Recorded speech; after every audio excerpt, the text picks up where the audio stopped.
ماشاء اللہ، جزاک اللہ۔ استاد محترم اپنے خوبصورت انداز بیان میں ہمیں سمجھا رہے تھے۔ اللہ تعالی ہمیں سمجھ کی بھی اور عمل کی بھی توفیق نصیب فرمائے۔ اب میں آخر میں ہمارے آج کے مہمان خصوصی میرے شیخ بخاری، شیخ الحدیث و تفسیر حضرت مولانا مفتی خلیل الرحمن صاحب حقانی سے درخواست کروں گا کہ وہ ہمیں واعظ بھی فرمائیں، آخر میں استاد جی دعا بھی فرمائیں۔ نحمده ونصلي على رسوله الكريم اعوذ بالله من الشيطان الرجيم بسم الله الرحمن الرحيم قل بفضل الله وبرحمته فبذلك فليفرحوا هو خير مما يجمعون وقال الله تبارك وتعالى إن هذا القرآن يهدي للتي هي أقوم قال النبي صلى الله عليه وسلم إن الله يرفع بهذا الكتاب أقواما ويضع به آخرين۔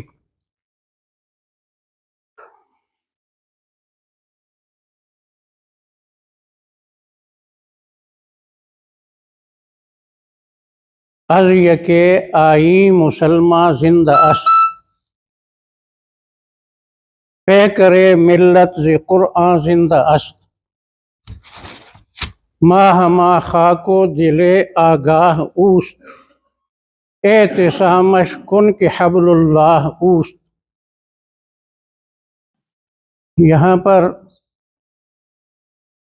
جو ہر سال پورا قرآن کریم فجر کی نماز میں مکمل ہوتا ہے، پہلے بھی حاضری کا موقع اللہ تعالیٰ نے دیا، اور میں نے رات مفتی شمس الرحمان صاحب سے گزارش کی کہ آپ حضرات کو ہمارے جیسے کمزوروں بوڑھوں کو بلانے کی کیا ضرورت ہے۔ آپ کے والد صاحب شیخ التفسیر 3 کتابیں تفسیر کے بارے میں جنہوں نے لکھی ہیں، اور حدیث کے بارے میں کتاب لکھی سیرت الحبیب، وہ آپ کے پاس موجود ہیں، اور آپ کے بھائی مولانا عبید الرحمن صاحب بھی یہی ہر سال قرآن سناتے ہیں فجر کی نماز میں، وہاں بھی تقریب ہوتی ہے، بہترین خطیب اور مدرس ہیں۔ تو اپنے خزانوں سے بے خبر ہو کر نکل پڑا ہے بت قدوں میں، تو گدا کری کے لیے بت قدوں میں جا نکلا۔ تو آپ کو کیا ضرورت ہے ہمیں دور سے بلانے کی؟ اللہ تعالیٰ نے آپ پر بڑا کرم کیا ہے، اور ان سب برکات کا ذریعہ اللہ تعالیٰ نے جامع عثمانیہ کے صدر مدرس حضرت مولانا خادم حسین صاحب کو بنایا۔ اللہ تعالیٰ نے ان کو ایسے وفادار، محنتی، نیک اولاد نصیب فرمائی جو ان کی آنکھوں کی ٹھنڈک ہے، ہماری آنکھوں کی بھی ٹھنڈک ہے۔ تو انہوں نے کہا نہیں، حاضری ہونی چاہیے۔ پھر جس مجلس میں حضرت یوسف موجود ہوں وہاں اور کسی موم بتی کی کیا ضرورت ہے؟ تو ماشاءاللہ جامعہ اشرفیہ جو دنیا بھر میں ایک اسلامی یونیورسٹی ہے، اس کے حضرت خطیب مقرر ہوئے ہیں ماشاءاللہ۔ تو یہ جامعہ والوں کا بھی بہت اچھا فیصلہ ہے، اور صحیح معنی میں حضرت مولانا ڈاکٹر پروفیسر محمد یوسف خان صاحب اس مقام کے صحیح اہل ہیں۔ میں نے جب سنا میرا دل باغ باغ ہو گیا۔ سبحان اللہ۔ جامعہ حقانیہ میں مولانا عبد القیوم حقانی صاحب خطیب ہیں، جن کا اپنا الگ مدرسہ ہے نوشہرہ میں، بلکہ دوسرا مدرسہ بھی بنا لیا، لیکن خطیب ان کو انہوں نے مقرر کیا حقانیہ میں۔ وہ فنا فی الحقانیہ ہیں، اٹھتے بیٹھتے حقانیہ کا ذکر کرتے ہیں، اس کی خیرخواہی کرتے ہیں۔ حضرت مولانا محمد یوسف خان صاحب فنا فی الاشرفیہ ہیں، سبحان اللہ۔ یہ اپنی کسی خواہش پر نہیں چلتے، یہ انہی اساتذہ، اسی ادارے، اس کی بہتری کے لیے، اس کے کام کے لیے ہر وقت حاضر ہوتے ہیں۔ تو ہم سب مبارکباد پیش کرتے ہیں اس فیصلے پر، جامعہ والوں کو بھی اور حضرت کو بھی۔ اللہ تعالیٰ ان کو اس مرکز کے اندر جو اللہ کا دیا ہوا علم ہے اس کو پھیلانے کی مزید توفیق عطا فرمائے۔ جہاں تک قرآن کریم کا ذکر ہے، قرآن کریم کے بارے میں آپ حضرات کو بتانے کی کیا ضرورت ہے؟ اقبال کہتا ہے کہ تمام مسلمان ایک آئین کی وجہ سے زندہ ہیں، از یکے آئین مسلمان زندہ است، اور فرمایا کہ پے کرے ملت ز قرآن زندہ است، یعنی جو ملت اسلامیہ ہے اس کا جو جسم ہے وہ قرآن سے زندہ ہے، اس کی زندگی قرآن ہے۔ ماں ہما خاک و دل آگاہ اوست، سارے مسلمان وہ جسم ہیں، جسم مٹی سے بنا اور مر کر مٹی ہو جاتا ہے، یہ تو ایک جسم ہے۔ اور اس جسم کے اندر کیا ہے جی؟ یعنی ایک روشن دل کیا ہے؟ وہ قرآن کریم ہے۔ اور یہی قرآن کریم کیا ہے؟ فرمایا کہ حبل اللہ واعتصموا بحبل اللہ جمیعا، اے لوگو اللہ کی رسی کو سارے مل کر مضبوطی سے تھام لو، ولا تفرقوا، اس کو مت چھوڑو۔ یعنی قرآن کریم ملت اسلامیہ کی حیات اور قوت کا ذریعہ بھی ہے، اور قرآن کریم ملت کے اتحاد کا ذریعہ بھی ہے۔ متحد ہو سکتے ہیں تو قرآن پر، حدیث کا انکار تو کوئی مسلمان کر ہی نہیں سکتا۔ حدیث قرآن کی تفسیر ہے اور تشریح ہے۔ صحابہ کرام حدیث رسول کے محتاج تھے، کئی آیتیں صحابہ کو سمجھ نہیں آئی، آپ نے سمجھائیں۔ مشہور ایک مثال سناتا ہوں، بات ختم کرتا ہوں۔ کہتے ہیں مقاصد ہیں بہت، وقت دعا کچھ کہہ نہیں سکتا، الہی رحم کر اس کے سوا کچھ کہہ نہیں سکتا۔ ٹائم تھوڑا ہے، ناشتہ ٹھنڈا ہو رہا ہے، لیکن اشارہ کرتا ہوں تھوڑا سا کہ فرمایا کہ یہ جو قرآن کریم ہے یہ اتحاد کا ذریعہ بھی ہے۔ وہاں بات کر رہا تھا ایک مثال حدیث کی۔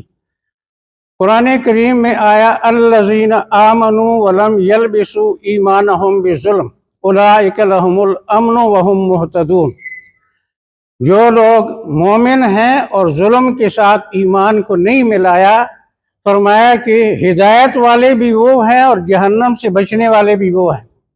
صحابہ کرام پریشان ہو گئے، انہوں نے ظلم کا معنی گناہ سمجھا، تو کہا ہم تو معصوم نہیں ہیں، تو کون ہے جو اس آیت پر پورا اترتا ہو کہ کبھی کوئی گناہ اس نے نہ کیا ہو؟ تو جب ہم سے گناہ ہوتا ہے تو ہم تو نہ ہدایت والے ہوئے اور نہ جہنم سے بچے۔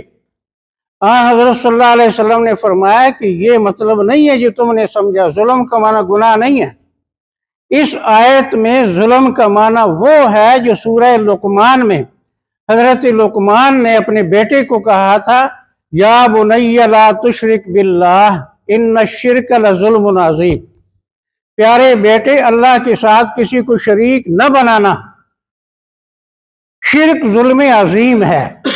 تو اس آیت سے مراد ہے شرک، یعنی مومن ہو اور شرک سے بچے تو ہدایت والا بھی ہے، جہنم سے بچنے والا بھی ہے۔ اب صحابہ کرام مطمئن ہو گئے۔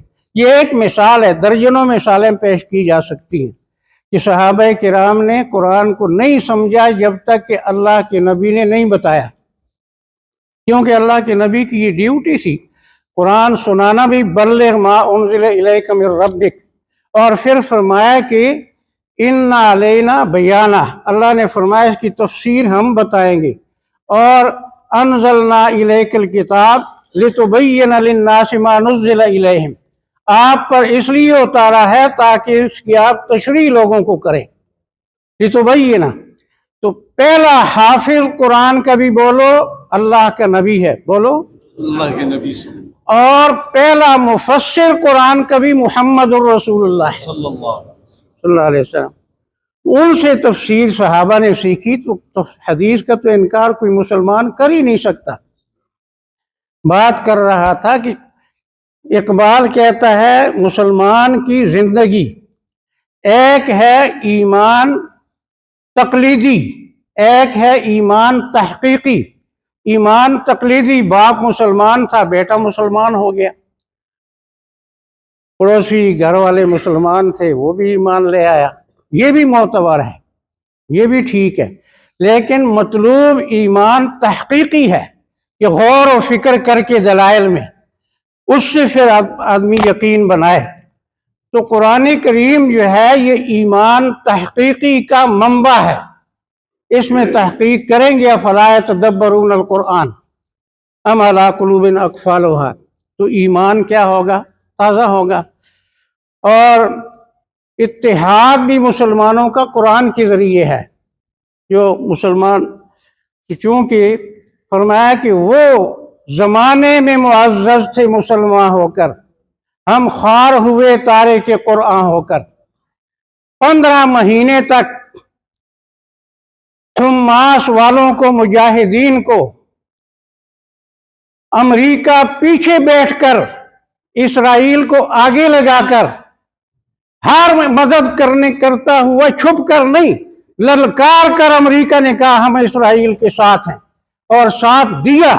صرف ہمارے جیسے نہیں ہاتھ کھڑے کر دیے، عمل نہ کیا، عملاً اس نے ساتھ دیا اور ہزاروں فلسطینیوں کو شہید کیا اور زخمی کیا. اور پھر بظاہر جنگ بند کرا کر اب اس نے کہہ دیا کہ غزہ کو خالی کرو، اس پر امریکہ قبضہ کرے گا، ہم اس کو آباد اپنے لیے کریں گے. اسرائیلی فوج ہٹ جائے گی اور امریکی فوج آئے گی، امریکی وہاں ہوں گے. کیوں؟ وعدہ غلبہ ہے مومن کے لیے قرآن میں، تو اگر غالب نہیں کچھ کسر ہے ایمان میں.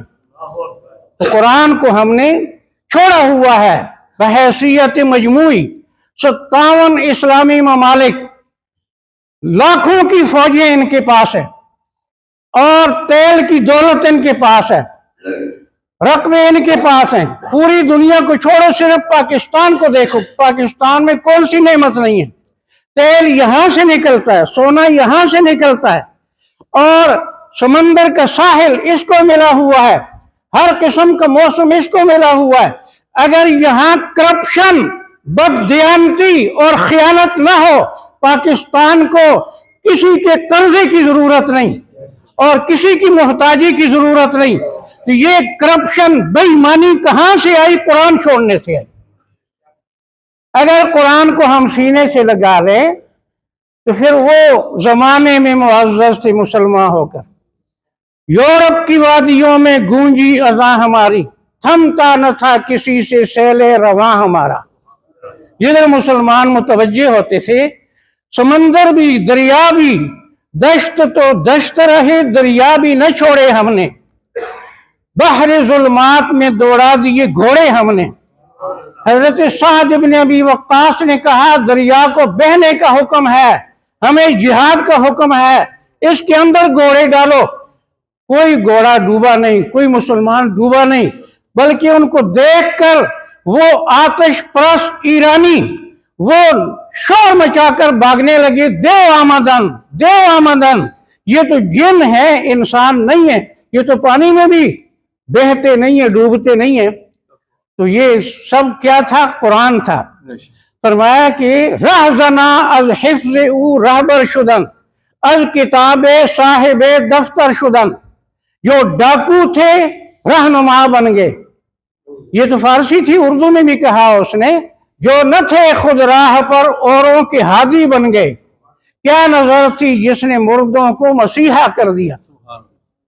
تو یہ قرآن کریم جو ہے، ایک کتاب پڑھ کر انہوں نے گورنریاں کی، خلافتیں کی، اور انہوں نے دنیا کو فتح کیا. اور آج ہم جو ہیں چھٹی مناتے ہیں. چھٹی منا کر کشمیر کب آزاد ہوا؟